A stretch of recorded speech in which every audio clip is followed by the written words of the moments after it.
आज इस press briefing में अब तो नहीं सभी पत्रकार मित्रों का स्वागत है। बड़ा दुर्भाग्य है कि फिर एक बार भारत के अंदर हिंदू विरोधी एम्बेसडर मिस्टर बंटाधार दिग्विजय सिंह ने भारत के नहीं दुनिया के सर्वाधिक लोकप्रिय नेता माननीय प्रधानमंत्री नरेंद्र मोदी जी को जिस प्रकार से ट्वीट करके जो प्रदर्शन करने का प्रयास किया है, ये उनकी घोर भारत विरोधी मानसिकता, देश विरोधी मानसिकता के साथ हिंदू और सनातन विरोधी मानसिकता को प्रतीक करता है। दिग्विजय सिंह जी, मैं आपसे पूछना चाहता हूं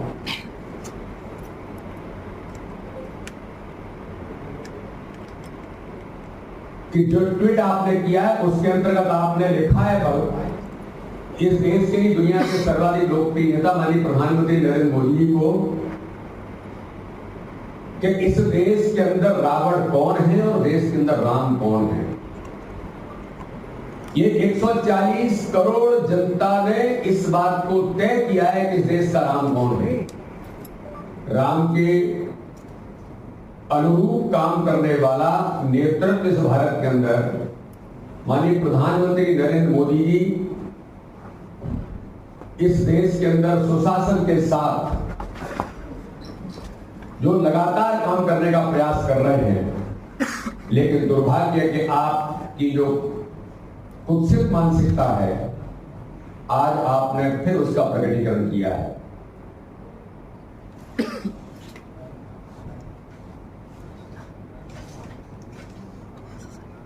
त्रेता युग में राम का विरोध किसने किया था? वो रावण ने किया था। और कलयुग में राम के अस्तित्व को किसने नकारा था? वो कांग्रेस ने नकारा था। तो रावण कौन है, ये पूरा देश इस बात को जानता है। जो लोग हमेशा से सनातन विरोधी मानसिकता वाले रहे हैं,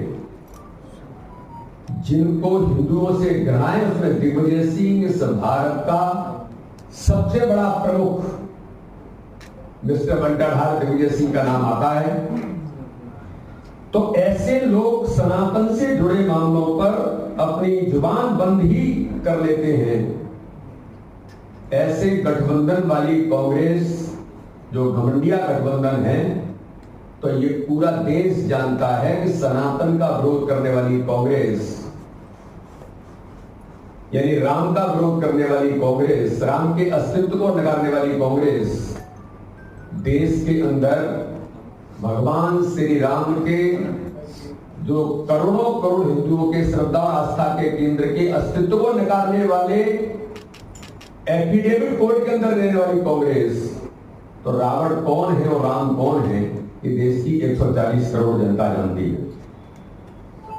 ये वही मिस्टर बंटाधार दिग्विजय सिंह है जिनको मैंने हिंदू विरोधी एम्बेसडर इस भारत का कहा है। ये हमेशा से इन्होंने हिंदू आतंकवाद शब्द देने का काम इन्हीं श्रीमान दिग्विजय सिंह बंटाधार ने किया था। तो हिंदुओं का विरोधी कौन है, ये देश की 140 करोड़ जनता इस बात को जानती है, जो हमेशा से हिंदुत्व को, भगवान श्री राम को जिन्होंने नीचा दिखाने का प्रयास किया है, सनातन विरोधी मानसिकता के जो लोग हैं, उन्हें राम में रावण ही दिखेंगे, तो उन्हें कंस में कृष्ण ही दिखेंगे, क्योंकि इनके नेता और इनका चरित्र और इनके कर्म रावण के अनुरूप ही रहे हैं। इसलिए आज मुझे इस बात को गंभीरता के साथ कहना पड़ रहा है कि वही स्वरूप के लोग हैं। आज हमें गर्व है हमारे प्रधानमंत्री मोदी जी के ऊपर कि जिन्होंने सनातन संस्कृति को केवल भारत में ही दुनिया के अंदर आज स्थापित किया है। भव्य राम मंदिर का निर्माण करके इन्हीं रावण की प्रवृत्ति वाली कांग्रेस को जो कहती थी कि राम मंदिर बनाएंगे लेकिन तारीख नहीं बताएंगे, आज दिग्विजय सिंह जी, मैं आपको और कांग्रेस के उन नेताओं को बताना चाहता हूं कि देश के अंदर राम मंदिर भी बनाएंगे, भव्य मंदिर का निर्माण भी करेंगे और तारीख भी 24 जनवरी को इस भारत के अंदर करोड़ों करोड़ हिंदुओं के श्रद्धा और आस्था के केंद्र भगवान श्री राम के मंदिर के उद्घाटन का प्रधानमंत्री नरेंद्र मोदी जी ने इस देश के अंदर ऐतिहासिक काम इस भारत के अंदर किया है। आज मैं कहूं कि इस देश के अंदर लगातार देश के प्रधानमंत्री, दुनिया के सर्वाधिक लोकप्रिय नेता पर लगातार आक्रमण करने वाली कांग्रेस गालियों की श्रृंखला सेंचुरी पार कर गए। इन्हीं खड़गे जी ने कहा था, जो कांग्रेस के अध्यक्ष हैं, गुजरात के चुनाव में मोदी जी को रावण की संज्ञा दी थी तो गुजरात की जनता ने कांग्रेस की जमानतें जब्त करके इसका जवाब कांग्रेस को दिया और कांग्रेस घर बैठ गई। मैं पूछना चाहता हूं कि आपने जिन बातों का उल्लेख करने का प्रयास किया है, आपने महंगाई का उल्लेख किया है।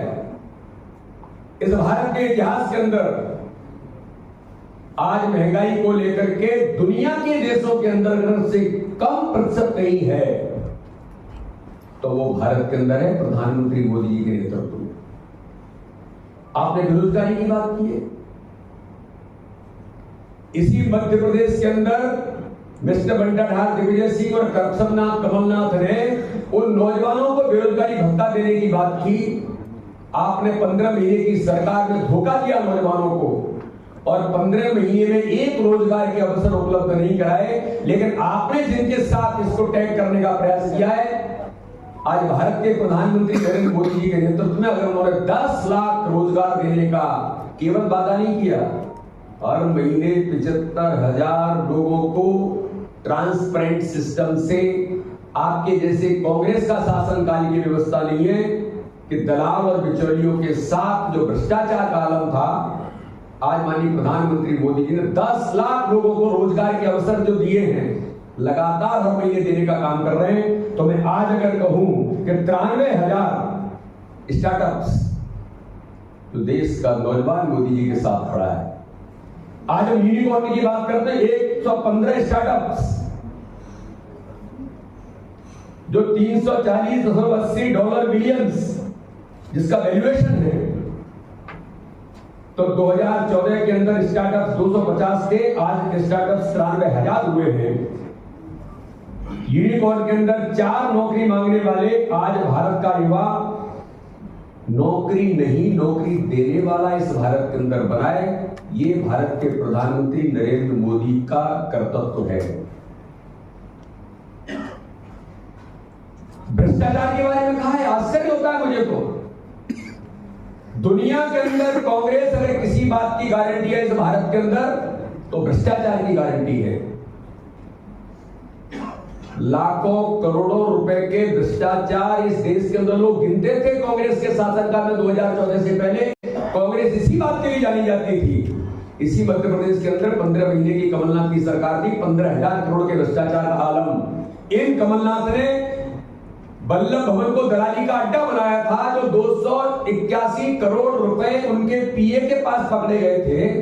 कि ऑन रिकॉर्ड इस बात को कहता है कि भ्रष्टाचार का तमगा और भ्रष्टाचार का रावण कौन है, तो कांग्रेस के जिन नेताओं के बारे में कहा गया है वो कोरोना के बारे में कहा गया है।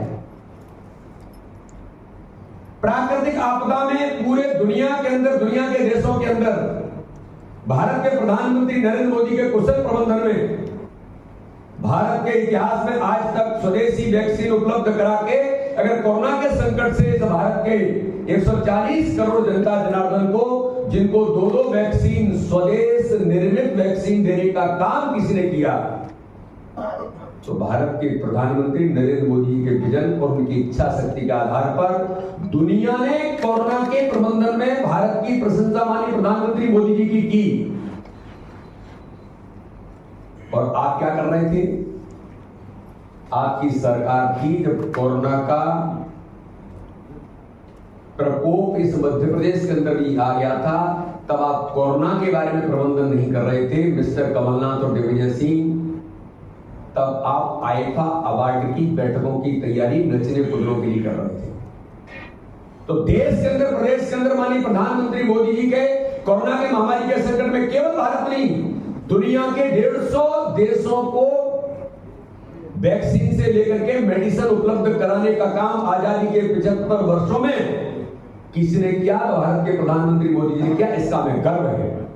और भारत की 140 करोड़ जनता जानती है कि प्रधानमंत्री मोदी जी ने देश के अंदर कोरोना के संकट में किस प्रकार से इस भारत को उभारा, किस प्रकार का कुशल प्रबंधन किया, जो दुनिया प्रशंसा करती है। तो रावण कौन है और राम कौन है, ये देश इस बात को जानता है। तानाशाह, अरे तानाशाह इस देश के अंदर इतिहास में किसके नाम से लिखा है? इमरजेंसी इस बात को कहती है भारत के अंदर कि तानाशाह का स्वरूप इस भारत के अंदर इमरजेंसी को गला घोटने का काम किसने किया था? राहुल गांधी के परिवार के पूर्वज इंदिरा गांधी ने, कांग्रेस की नेता ने इस देश के अंदर तानाशाह प्रवृत्ति का उदाहरण मात्र नहीं, इस देश में इमरजेंसी का गला घोटने का काम किया था। आज भी कांग्रेस उसी तानाशाही प्रवृत्ति में है, आज भी घमंडिया गठबंधन उसी लाइन पर है। अगर तानाशाही के मामले में अगर किसी ने रिकॉर्ड बनाने का काम किया है तो कांग्रेस के नेतृत्व ने, गांधी परिवार ने इस देश के अंदर तानाशाह का स्वरूप इमरजेंसी के तौर पर, वो काले दिन को ये भारत बहुत गहराई और गंभीरता के साथ जानता है।